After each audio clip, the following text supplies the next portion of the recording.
Corporate दुनिया में ना एक बहुत बड़ा एक बहुत ही बड़ा बदलाव हो रहा है। और ये आपकी और मेरी सोच से कहीं ज्यादा गहरा है। इसका सीधा असर कंपनियों की बैलेंस शीट पर नहीं बल्कि उनके भविष्य पर पड़ रहा है। ये वो बदलाव है जो तय कर रहा है कि खरबों डॉलर का इन्वेस्टमेंट आखिर जाएगा कहाँ और कौन सी कंपनियां आने वाले कल में टिक पाएंगी। तो सोचने वाली बात यह है कि ये सब हो क्यों रहा है। देखिए, दशकों से हम ये मानते आए हैं कि एक कंपनी की जो फाइनेंशियल रिपोर्ट होती है ना, वो उसकी सेहत का पूरा आईना है। लेकिन हाल में जो बड़े बड़े कॉर्पोरेट फेलियर हुए हैं, वो दिखाते हैं कि ये तस्वीर तो अधूरी है।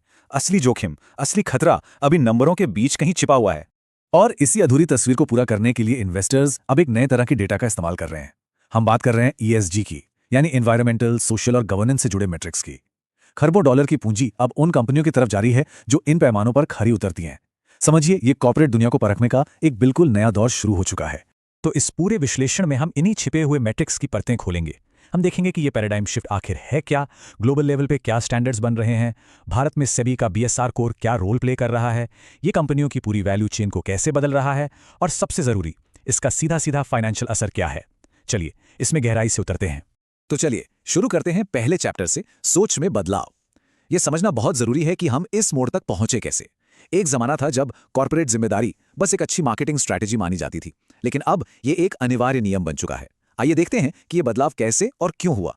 पहले था कॉर्पोरेट सोशल रिस्पॉन्सिबिलिटी यानी सीएसआर। ये पूरी तरह से वॉलंटरी था, मतलब मर्जी है तो करो। कंपनियां इसे अपनी पब्लिक इमेज चमकाने के लिए इस्तेमाल करती थी। लेकिन अब हमारे पास है ईएसजी, एनवायरमेंटल, सोशल और गवर्नेंस। ये मैंडेटरी है, इसका बाकायदा ऑडिट होता है और इसका डेटा इन्वेस्टर्स के लिए उतना ही जरूरी है जितनी कंपनी की कमाई। ये एक बहुत बहुत बड़ा बदलाव है। अब जो बात असल में दिलचस्प है वो ये है कि ईएसजी का सीधा असर कंपनी के मुनाफे पर पड़ता है। जिन कंपनियों की ईएसजी परफॉर्मेंस मजबूत होती है ना, उन्हें इन्वेस्टर्स कम रिस्की मानते हैं। नतीजा, उन्हें ग्रीन प्रीमियम का फायदा मिलता है, यानी उन्हें कम ब्याज दरों पर कर्ज मिल जाता है। सीधे शब्दों में कहें तो अच्छी ईएसजी परफॉर्मेंस अब सिर्फ एक नैतिक जिम्मेदारी नहीं बल्कि सस्ता पैसा उठाने का एक जबरदस्त जरिया भी बन गई है। अच्छा, अब सवाल यह है कि इन नए नियमों को बना कौन रहा है? क्या यह सिर्फ भारत तक ही सीमित है? जी नहीं, बिल्कुल नहीं। ये ग्लोबल मूवमेंट है और दुनिया भर में स्टैंडर्ड्स तय करने के लिए बड़ी बड़ी संस्थाएं काम कर रही हैं। चलिए इन ग्लोबल स्टैंडर्ड्स पर एक नजर डालते हैं। दुनिया भर में दो मेन बॉडीज हैं जो रूल बुक लिख रही हैं। पहली है आईएसएसबी, जो क्लाइमेट से जुड़े फाइनेंशियल खुलासों के लिए एक ग्लोबल बेसलाइन तैयार कर रही है, और दूसरी है यूरोपियन यूनियन की सीएसआरडी, जो एक बहुत ही सख्त फ्रेमवर्क है और डबल मटेरियलिटी नाम के एक बहुत जरूरी सिद्धांत को अनिवार्य बनाती है। अब आप सोच रहे होंगे कि ये डबल मटेरियलिटी क्या चीज है। चलिए इसे समझते हैं। तो ये जो डबल मटेरियलिटी है ना, ये एक बहुत ही जरूरी सिद्धांत है। इसका मतलब ये है कि कंपनियों को अब दो एंगल से रिपोर्ट करना होगा। पहला, सस्टेनेबिलिटी के मुद्दे उनके बिजनेस पर क्या असर डाल रहे हैं, और दूसरा, उनका बिजनेस समाज और पर्यावरण पर क्या असर डाल रहा है। मतलब ये एक टू वे स्ट्रीट है, एक दो तरफा जिम्मेदारी। ग्लोबल स्टेज से अब हम वापस भारत की ओर आते हैं। यहां पर हमारा मार्केट रेगुलेटर से भी इन्हीं इंटरनेशनल नियमों को इंडियन कंपनियों के लिए लागू कर रहा है, और यकीन मानिए इसका असर बहुत बड़ा होने वाला है। ये नंबर देखिए, 1000। ये भारत की मार्केट कैपिटलाइजेशन के हिसाब से टॉप 1000 लिस्टेड कंपनियां हैं जिनके लिए अब बीआरएसआर यानी business responsibility and sustainability report जमा करना अनिवार्य हो गया है। ये कोई छोटा मोटा नियम नहीं है, ये इंडियन कॉर्पोरेट जगत के एक बहुत बड़े हिस्से को अपने दायरे में ले रहा है। और बात यहीं खत्म नहीं होती। सेबी ने इसे और भी सीरियस बनाने के लिए बीएसआर कोर पेश किया है। इसके तहत कुछ सबसे जरूरी ईएसजी इंडिकेटर्स के लिए रीजनेबल अश्योरेंस को अनिवार्य कर दिया गया है।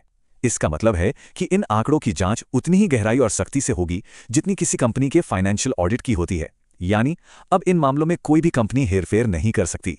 अब कहानी में एक और दिलचस्प मोड़ आता है। ये नियम सिर्फ बड़ी कंपनियों तक ही सीमित नहीं रहने वाले, इनका असर अब उनकी पूरी सप्लाई चेन पर पड़ने वाला है, यानी उन छोटे बड़े सप्लायर्स और डिस्ट्रीब्यूटर्स पर भी जो इन कंपनियों के साथ काम करते हैं। ये नियम धीरे धीरे लागू हो रहा है। फाइनेंशियल ईयर 25-26 से टॉप 250 कंपनियों को अपनी वैल्यू चेन के बारे में रिपोर्ट करना शुरू करना होगा, और उसके ठीक एक साल बाद यानी 26-27 तक इस डेटा की भी फॉर्मल जांच अनिवार्य हो जाएगी। इसका सीधा मतलब यह है कि बड़ी कंपनियों को अब अपने सप्लायर्स और पार्टनर्स के ईएसजी परफॉर्मेंस की भी जिम्मेदारी लेनी होगी।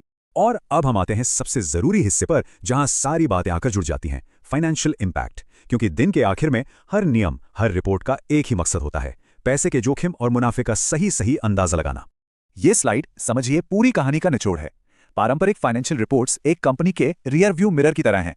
वो बस ये दिखाती हैं कि कंपनी कहां से गुजरी है। लेकिन ईएसजी रिपोर्टिंग, ये है पूरा डैशबोर्ड। ये विंडशील्ड है, रडार है, और वो सारे सेंसर हैं जो आपको आगे की सड़क, आने वाले तूफान और इंजन की असली सेहत के बारे में बताते हैं। और अब इन्वेस्टर्स सिर्फ पीछे नहीं, आगे देखना चाहते हैं। और इस डैशबोर्ड में 3 मुख्य मीटर लगे हैं, एनवायरमेंटल E, सोशल S और गवर्नेंस G। एनवायरनमेंट में कंपनी का कार्बन फुटप्रिंट और रिसोर्स मैनेजमेंट देखा जाता है, सोशल में एम्प्लॉय के साथ संबंध और कम्युनिटी पर असर, और गवर्नेंस में बोर्ड की बनावट और anti corruption policies. Investors in तीनों को बराबर का वजन दे रहे हैं। तो आखिर ये सब किया क्यों जा रहा है? इसका जवाब है स्टेबिलिटी। ESG डेटा रेगुलेटर्स को कंपनियों के अंदर चल रही गतिविधियों की एक साफ तस्वीर देता है। इससे वो किसी बड़े फाइनेंशियल संकट का पहले से अंदाजा लगाकर उसे रोक सकते हैं। ये सिर्फ एक कंपनी को बचाने की बात नहीं है, बल्कि ये पूरे फाइनेंशियल सिस्टम को स्थिर रखने की एक बहुत बड़ी कोशिश है। तो हम आपको इस सवाल के साथ छोड़ जाते हैं, जब इन्वेस्टर्स जोखिम से भागते हैं तो ESG का कौन सा स्तंभ, एनवायरनमेंट, सोशल या गवर्नेंस, मार्केट में अगला बड़ा भूचाल लेकर आएगा? इसका जवाब ही कॉर्पोरेट जगत की अगली बड़ी कहानी तय करेगा। आप इस बारे में क्या सोचते हैं, या अगर आप किसी खास नियम या कंपनी के ESG प्रदर्शन पर एक गहरा विश्लेषण देखना चाहते हैं तो हमें नीचे कमेंट्स में जरूर बताएं, और ऐसे ही और विश्लेषणों के लिए हमारे साथ बने रहें।